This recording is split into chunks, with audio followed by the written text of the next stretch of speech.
BFM Business, BFM Crypto, émission spéciale, Sandra Gondouin. Eh oui, émission spéciale. Bonjour à tous, bienvenue dans le club BFM Crypto. Je suis ravie de vous retrouver comme tous les jours sur BFM Business. On va parler beaucoup, bien sûr, dans cette émission de la chute spectaculaire du Bitcoin, mais aussi des conséquences sur l'adoption, sur le secteur, sur l'avenir, sur les entreprises aussi. Mes invités aujourd'hui, Pauline Armandet, journaliste BFM Business. Bonjour Pauline.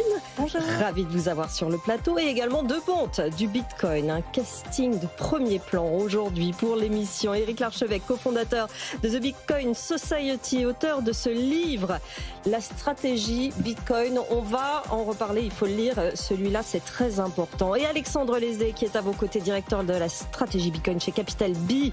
Bonjour Alexandre. Bonjour Sandra. Ravi de vous avoir également sur le plateau. On a plein de sujets à aborder avec vous, messieurs. Et vous pouvez, nous écrire toujours sur notre adresse crypto@bfmbusiness.fr. Vous nous posez toutes les questions que vous voulez. On vous répond tous les jeudis entre 15h et 15h30. Le club BFM Crypto, c'est parti. On a plein de choses à dire, notamment parler des Bitcoin Treasury Companies, et on va y revenir dans un instant avec vous tous les deux. Mais on ne pouvait pas commencer en cette période par ne pas parler de ce cours du Bitcoin en dessous des $70 000. On va le regarder dans un instant. Moi, j'aimerais savoir ce que ça vous évoque. Je sais que ce n'est qu'une chute et non pas la chute, mais bon, jeudi noir quand même à $62 000. On en dit quoi de ce cours, Éric Larchevêque? C'est du bear, c'est pas du bear? En tout cas, c'est une chute, c'est pas la première, ça doit être la quatrième, je pense, que je vis, mais c'est quand même une chute un petit peu bizarre, puisque à chaque fois précédemment, il y avait eu des scandales ou vraiment un sentiment de marché terrible, vraiment de bear market, en recul, où on se dit c'est la fin, c'est terminé, Bitcoin est mort, on va pas s'en sortir, et vraiment on sentait quand même, il y avait un sentiment extrêmement négatif, et aujourd'hui, sur cette chute-là, c'est juste une chute, c'est quand même une chute à $68 000, ce qui est quand même pas mal du tout. Et au final, rien n'a changé. Tous les indicateurs sont au vert. Au niveau institutionnel, il y a toujours le support des ETF, de BlackRock, de stratégie aux États-Unis. Je pense qu'il y a eu un peu un coup de pression au niveau du retail. Bitcoin est un actif de long terme et effectivement, il y a beaucoup de volatilité. Et parfois, quand ça bouge comme ça, ça crée des cascades, des liquidations avec tous les trading algorithmiques.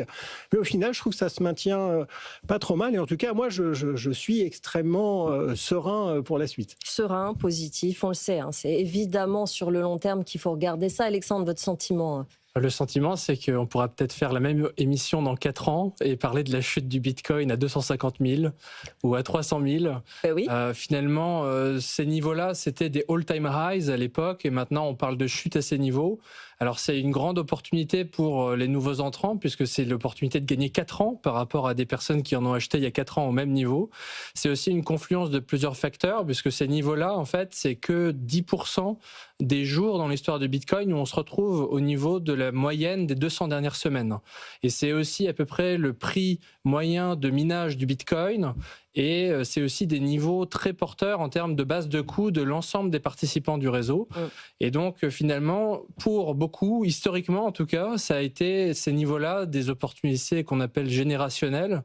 C'est des moments où on sait ce qui est en train de se passer, on sait que les États sont en train d'adopter le Bitcoin et on voit qu'il y a une opportunité d'acheter du Bitcoin à moins 50% par rapport à un cours qu'il y avait il y a moins de 6 mois. C'est vrai que, je le disais ça juste avant l'émission, c'est que les cycles passent et malgré tout, on entend encore les mêmes peurs. Mais quand on regarde le cours qu'on va afficher là sur les 3 dernières années, ne serait-ce que ça, on va voir que lors du dernier cycle, il était descendu à quoi, $20 000, même un peu en dessous. Donc c'est vrai que évidemment, à chaque fois, ça monte et ça ne redescend jamais complètement. Oui, tout à fait. Alors évidemment, ceux qui sont rentrés à $124 000 doivent se dire super, j'ai perdu 50-40%. Oui. Et c'est important de rappeler que c'est un actif de long terme. Il faut acheter régulièrement et donc appliquer ce qu'on appelle une logique de DCA. Et donc en ce moment, effectivement, c'est une opportunité pour pouvoir racheter à moins cher.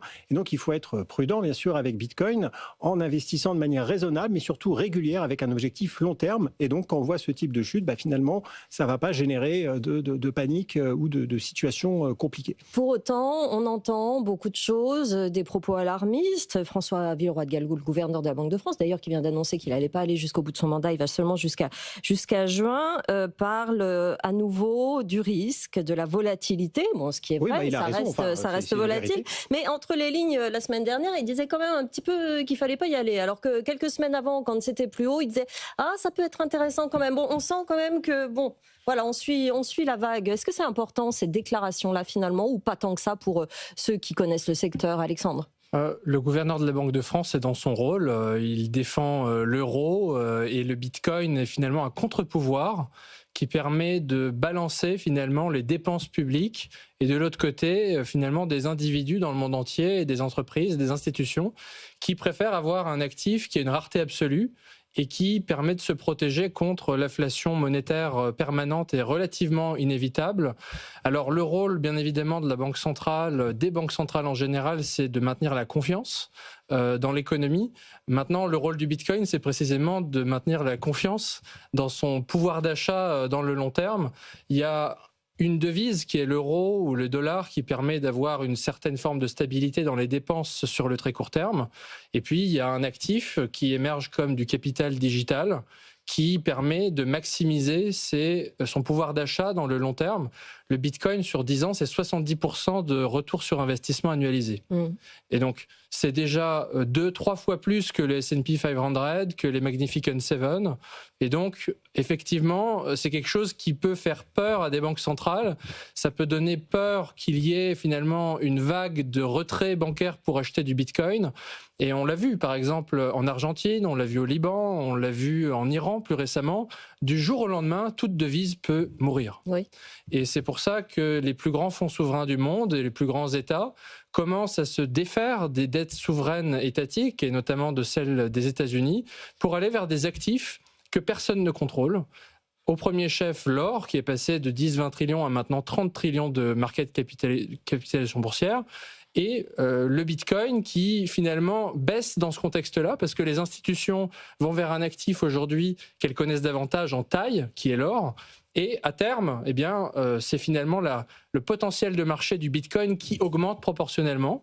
Et si le Bitcoin est de l'or digital, à minima, comme le disent eux-mêmes les fonds souverains, très récemment, il y a 2 semaines, il y a le fonds souverain d'Abu Dhabi, Mubadala et Adik, qui ont fait une vidéo de Michael Saylor qui expliquait ce qu'était Bitcoin, le capital digital, le crédit digital. Et donc, ces fonds souverains y croient et commencent à accumuler du Bitcoin. Et pendant ce temps-là, eh bien, il ne faut pas se poser la question de si le Bitcoin est cher ou pas cher. Le prix, c'est une information, c'est pas de la valeur. La valeur du Bitcoin, c'est finalement la souveraineté individuelle et la capacité de bénéficier des efforts de l'humanité d'un point de vue économique avec un actif que personne ne contrôle. Je comprends ce que vous dites là. En revanche, il y a quand même besoin de convaincre les investisseurs et c'est quand même une question de confiance. Donc, malgré tout, Michael Burry, par exemple, qui avait prédit la crise financière de 2008, dit en dessous d'un certain seuil, et lui, il le fixe à $50,000, c'est pas si loin que ça, ça va être compliqué et ça va commencer à vraiment avoir des conséquences, notamment sur les entreprises, sur le secteur. À lui, à cet argument-là, qu'est-ce que vous répondez l'un et l'autre, Eric? En fait, aujourd'hui, il y a une financiarisation du Bitcoin avec des institutions financières qui ont des expositions assez importantes, qui ne sont pas encore massives, mais qui commencent à se développer. Et il y a des entreprises qui ont des trésoreries en Bitcoin, et pas uniquement Stratégie ou des Bitcoin Treasury Company. Il y en a qui font ce pari d'un placement de trésorerie. Et donc, un Bitcoin qui baisse peut effectivement avoir un impact sur, on va dire, l'économie à ce niveau-là, mais il faut quand même bien se rendre compte que tous ces investissements, toutes ces positions se font dans un objectif long terme. Et je pense que tout le monde a compris que le Bitcoin a une forme de volatilité, que il peut y avoir des hausses et des baisses extrêmement importantes. Et donc vraiment, la clé de lecture de cet actif, c'est le long terme. Et donc, tous les investissements qui sont faits, toutes les prises de position doivent se réaliser dans un scénario où il peut y avoir une baisse, mais c'est pas très grave parce que de toute façon, on sait qu'on va attendre, que ça va remonter. Et il y a ce qu'on appelle les stress tests, et on en reviendra sur les Bitcoin Treasury Company. Elles ont des niveaux de résistance extrêmement importants. Donc, je pense que le Bitcoin pourrait descendre à moins de 50 000, et pourquoi pas, parce que tout est possible. Je ne pense pas que cela générerait en fait une problématique systémique au niveau de l'économie. Vous parliez de Michael Saylor. Vous vouliez ajouter quelque chose, Alexandre, pour répondre à cette question aussi? Tout simplement, en fait, il il y a différentes perspectives en fonction du rôle de chaque investisseur et de ses objectifs.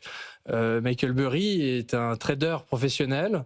Il est possible qu'il puisse gagner beaucoup d'argent en shortant le Bitcoin de 125 000 à 50 000 et c'est formidable. Non, normalement, il est dans le camp d'en face, effectivement. La réalité, c'est que 99% des investisseurs ne sont pas capables de surperformer le marché et que la stratégie de buy and hold, de continuer à acheter de manière permanente sans finalement se préoccuper du prix, surperforme 99% des stratégies d'investissement.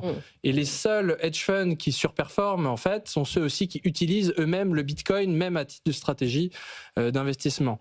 Donc, de ce point de vue-là, en fait, souvent, les désaccords en termes d'évolution de prix sont tout simplement parce que les investisseurs ont un temps d'horizon qui est différent et que finalement, beaucoup appliquent des schémas d'analyse qui correspondent à leurs impératifs. Les traders ont des impératifs sur 1 mois, sur 2 mois, sur 3 mois, et ils appliquent ça parfois à des Bitcoin Treasury Companies qui sont là pour les 10, 20, 30 prochaines années. Oui, c'est effectivement, c'est une question de timing et on va y revenir parce que alors vous, dans votre livre, Éric Larchevêque, vous avez une vision de la Bitcoin Treasury Company sur le long terme.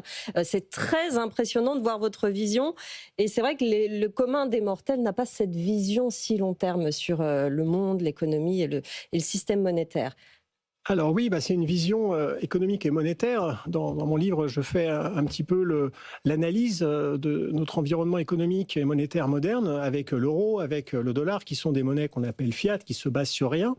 Et je fais le pont avec l'étalon or, qui était encore présent il y a quelques dizaines d'années ou une centaine d'années.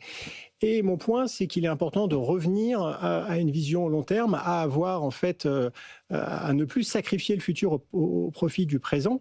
Et ce que j'explique, c'est que les Bitcoin Treasury Company, qui sont donc des entreprises qui accumulent un trésor formidable en Bitcoin, joueront le rôle de banque centrale privée dans le futur avec une émission monétaire basée sur ce nouvel étalon monétaire qui est Bitcoin et auront donc un rôle actif et important dans l'économie de demain. Ce ne seront pas juste des véhicules qui servent à accumuler du Bitcoin pour accumuler du Bitcoin, au même titre que la Banque d'Angleterre a été initialement fondée par des entrepreneurs qui avaient de l'or, des réserves d'or, qui se sont mis ensemble et qui ont négocié le droit d'émettre de la monnaie auprès de la couronne. Et c'est comme ça que la Banque d'Angleterre est née. Et je pense que dans le futur, on verra la même chose. Il y aura différentes émissions monétaires. Ce sera la concurrence des monnaies. Et je pense que ce sera quelque chose de très intéressant pour l'économie générale. Ça, c'est une vision à long terme. À long terme, bien sûr. Vraiment un dessin optimiste de l'avenir. Et constructif. Et constructif de ces Bitcoin Treasury Company et de leur avenir et de leur action sur le système. Bon, on va rester très pragmatique, parce que évidemment, avec la chute des cours, il y a des inquiétudes. Pauline, face à cette chute, toutes les sociétés cotées en bourse, maintenant des cryptos, enregistrent à très court terme des pertes latentes, par exemple, Stratégie. À commencer effectivement par Stratégie, donc dirigée par Michael Saylor, qui est aujourd'hui la société cotée en bourse qui détient le plus de Bitcoin, plus de 700 000 Bitcoins dans sa trésorerie. Et la semaine dernière, elle a dit qu'elle a réalisé une perte latente de plus de 12,6 milliards de dollars contre plus de 600 millions il y a un an. Donc c'est plutôt un coup dur pour Stratégie, mais d'autres géants du Bitcoin, par exemple 21 Capital ou encore Bitcoin Standard Treasury Company enregistrent des pertes latentes d'un peu plus de 1,5 milliard de dollars. La petite nuance, évidemment, quand on parle de pertes latentes, c'est des données qui doivent être enregistrées d'un point de vue comptable, donc c'est un peu des pertes sur papier, même si ça fait quand même du mal d'annoncer ça aux investisseurs et aux actionnaires. Mais c'est vrai qu'a priori, toutes les sociétés aujourd'hui qui détiennent du Bitcoin, avec cette chute, elles sont plutôt dans une situation un peu compliquée. Mais comme nos invités sur le plateau, Stratégie se veut rassurant justement auprès des investisseurs. Ça n'inquiète pas plus que ça finalement Michael Saylor. Alors son patron a expliqué que Stratégie serait vraiment en difficulté si le Bitcoin venait à chuter vers les 8 000 $ et si il restait vraiment dans ces prix pour une durée de 5 ans. Donc ça reste un scénario qu'ils peuvent établir. C'est vraiment à ce moment-là que Stratégie pourrait envisager une restructuration, une émission d'actions supplémentaires ou l'émission de nouvelles dettes.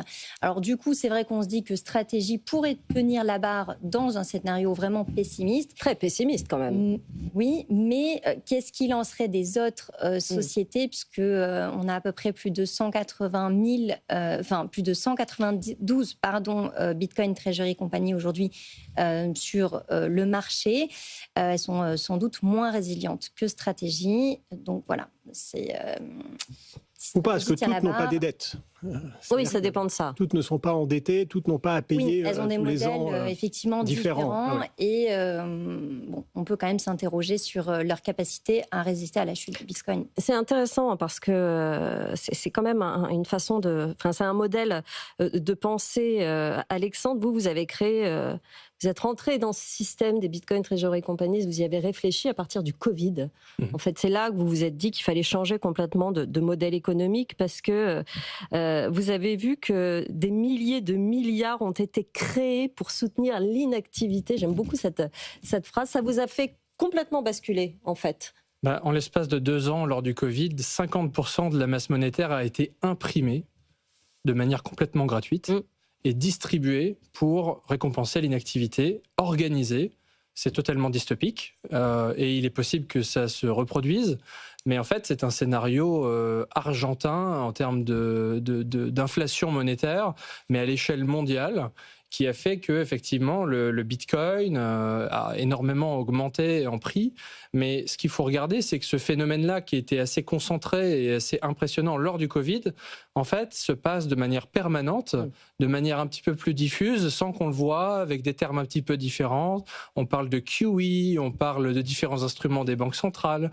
Et en fait, c'est toujours la même chose, c'est que les États dépensent trop par rapport à leurs recettes et qu'ils doivent financer ces dépenses par de la dette, que les intérêts de la dette ensuite ne peuvent pas être assumés que par émettre plus de dettes. C'est le cas des États-Unis aujourd'hui, ça dépasse maintenant les budgets militaires, de santé, etc. Donc c'est totalement insoutenable, sauf à imprimer davantage de monnaie. Et donc c'est avec ce constat-là qu'on a créé Capital B en novembre 2024 et qu'on est passé de 40 bitcoins à 2828 bitcoins, qu'on achète encore du bitcoin ce matin. Dit, hein, 5 bitcoins. Il n'y a pas de petits achats de bitcoin. Il faut avoir conscience que quand le bitcoin sera à 1 million d'euros, il faudra dépenser 5 millions d'euros pour acheter 5 bitcoins. Aujourd'hui, on a dépensé 300 000 euros. Et donc, l'opportunité, en fait, d'une Bitcoin Treasury Company, c'est de constituer, en plus de ses activités opérationnelles, un trésor de guerre en Bitcoin qui, en fait, offre des options complètement démesurées dans le futur en termes de potentiel évolution pour cette société-là. Par exemple, on parle de stratégie. Eric mentionnait, et souvent Yves Chefati, président de Tobam, rappelle cette thèse qu'il a développée sur les banques centrales digitales du futur et finalement la privatisation, la décentralisation de la création monétaire au final. Mais finalement, c'est toute une sorte de décentralisation de la monnaie qui est en train de se passer. Mais parfois, on comprend monnaie comme moyen de paiement. Il faut bien avoir conscience que normalement, la monnaie, c'est quelque chose que personne ne contrôle et qui a une rareté absolue. Et en fait, pour mieux comprendre ce terme-là, c'est plutôt le capital qui est compris, quelque chose de long terme, comparable à de l'immobilier, à de l'or, quelque chose sur lequel on investit. Et le parallèle que fait Michael Saylor bien souvent, c'est de dire, finalement, le Bitcoin, c'est un peu comme Manhattan, mais version digitale. Et dans le futur, on ne le voit pas encore, mais il va y avoir des immeubles qui vont être construits au-dessus. Et ces immeubles-là, ça va être tout un tas de partenariats avec des institutions financières. Stratégie va être intégrée dans l'écosystème financier, va être la société la plus capitalisée aux États-Unis. Dans 10 ans, les plus grands actifs au monde, ce sera certainement Bitcoin, l'or, Stratégie. Finalement, les Magnificent Seven seront en dessous de Stratégie et finalement, ce sera le coffre-fort mondial de Bitcoin à l'ère finalement des sociétés publiques qui détiennent du Bitcoin. Et nous répliquons cette même stratégie en Europe. Vous rejoignez la vision qu'expliquait tout à l'heure Éric Larchevêque. On voit bien que vous êtes très confiants dans le système de la Bitcoin Treasury Company, tous les deux. Est-ce que le système traditionnel va vous laisser faire ? Est-ce que finalement, il ne va pas y avoir des embûches auxquelles vous n'avez pas pensé parce que vous dites, les Bitcoin Treasury Companies, à terme, vont atteindre un rôle bien plus important, un rôle presque étatique, un rôle presque de banque centrale. Ça veut dire que là, le système d'aujourd'hui, c'est terminé, hein, dans 10 ans par exemple. Donc, est-ce que dans sa globalité, vous avez les mains libres pour ça, pour arriver à ça, par exemple? Alors, on peut prendre un exemple un peu récent. C'était pas une Bitcoin Treasury Company, mais il y a un acteur centralisé, un acteur privé qui, à un moment, a essayé d'émettre sa propre monnaie, ses propres instruments financiers. C'est Facebook, oui, Meta, à l'époque, avec le Libra. Oui. Et donc, il voulait faire un instrument financier basé sur une sorte de panier de différentes devises. Donc, rentrer dans une forme de concurrence des monnaies. Et il y a eu une levée de boucliers absolument folle partout. J'en ai été littéralement empêché. Et ils ont décidé d'arrêter, parce que je pense que déjà, il y avait un mur réglementaire qui s'est mis en face. Et surtout, je pense que Mark Zuckerberg s'est dit, je n'ai pas envie de me faire assassiner par la SCIA. Donc, s'il y a des choses auxquelles on ne touche pas, la souveraineté des États-Unis, la souveraineté monétaire, donc on va se mettre de côté. Et donc, on est toujours aujourd'hui dans cette situation. Je pense que demain, il n'est pas entendable de commencer à émettre des instruments financiers à vocation monétaire qui vont faire concurrence aux États, mais petit à petit, il va falloir s'armer de patience, de courage, de faire face aux différents obstacles réglementaires, parce que évidemment que le système ne va pas se laisser faire comme ça, et même de manière passive, parce que les cryptoactifs sont différents. Ils existent même d'un point de vue technologique en dehors du système financier classique. Hein, c'est un autre back-office. Et donc, il va falloir petit à petit faire une transition. Donc, au final, ça va être une évolution, peut-être un remplacement. Mais ce qui compte, et ce qu'on espère, c'est que cette évolution va aller dans le sens, finalement, du citoyen, dans le sens de l'entrepreneur, de l'économie, avec plusieurs monnaies différentes qui viendront être proposées sur le marché. Parce qu'il doit y avoir aussi, comme sur n'importe quel marché, une concurrence saine des monnaies. Et en tout cas, c'est ce que j'appelle de mes voeux. J'adore votre vision des choses, mais c'est vrai que le Libra, ça n'a pas marché. Les stablecoins sont contrés par le projet de la Banque centrale européenne. Europe, on a encore des grosses résistances. C'est ça que je veux dire, Alexandre. En fait, c'est plutôt une intégration à l'intérieur du système financier traditionnel et au final aussi un renforcement de ce système-là dans l'hypothèse où Bitcoin devient la réserve de valeur mondiale. Chacun peut y trouver son intérêt. Exactement, puisque finalement la vocation et l'intérêt d'une Bitcoin Treasury Company n'est pas de devenir une banque ou une banque centrale, c'est plutôt de faire des partenariats stratégiques avec des acteurs de ce type-là, des acteurs financiers traditionnels. Après, il y aura peut-être des acteurs qui vont aller directement dans le cadre des services financiers, c'est tout à fait possible, mais en fait, c'est surtout la capacité d'avoir un bilan qui peut devenir le plus important en termes de capitalisation dans un continent et finalement de devenir la société qui apporte les meilleures opportunités de business pour les banques traditionnelles. Et finalement, on le voit avec Stratégie. Stratégie fait travailler des dizaines de banques au niveau mondial pour lever du capital, envisage des partenariats avec des acteurs financiers pour distribuer ses produits de crédit digital backés par du Bitcoin. Et on peut envisager la même chose côté Capital B, de vraiment accélérer cette intégration de Bitcoin dans le système financier traditionnel. Et on parlait de compétition des monnaies, mais en fait, à la fin, on parle ici réellement, aujourd'hui, de compétition entre l'euro et le dollar. Entre l'euro et le dollar, finalement, la monnaie qui sera la plus solide, c'est celle qui aura le plus d'entreprises détenant le plus de Bitcoin dans son continent. Donc il faut plein de Bitcoin Treasury Company en Europe. C'est ça que ça veut dire? Exactement, il faut beaucoup de Bitcoin Treasury Company. Ça va renforcer le système. Voilà, il faut un président qui soit pour le minage de Bitcoin et qui veuille que le Bitcoin soit une priorité nationale. Ça, c'est le cas aujourd'hui des États-Unis. À ma connaissance, ce n'est pas encore le cas en France, mais on voit des évolutions positives.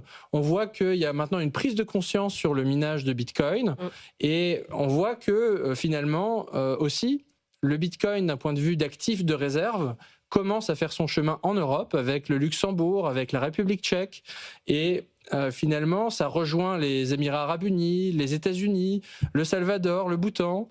Au début, on rigolait parce que c'était le Bhoutan et le Salvador. Après, c'est les États-Unis. Après, c'est le Luxembourg. Après, c'est les Émirats arabes unis, la Norvège. Où est la France ?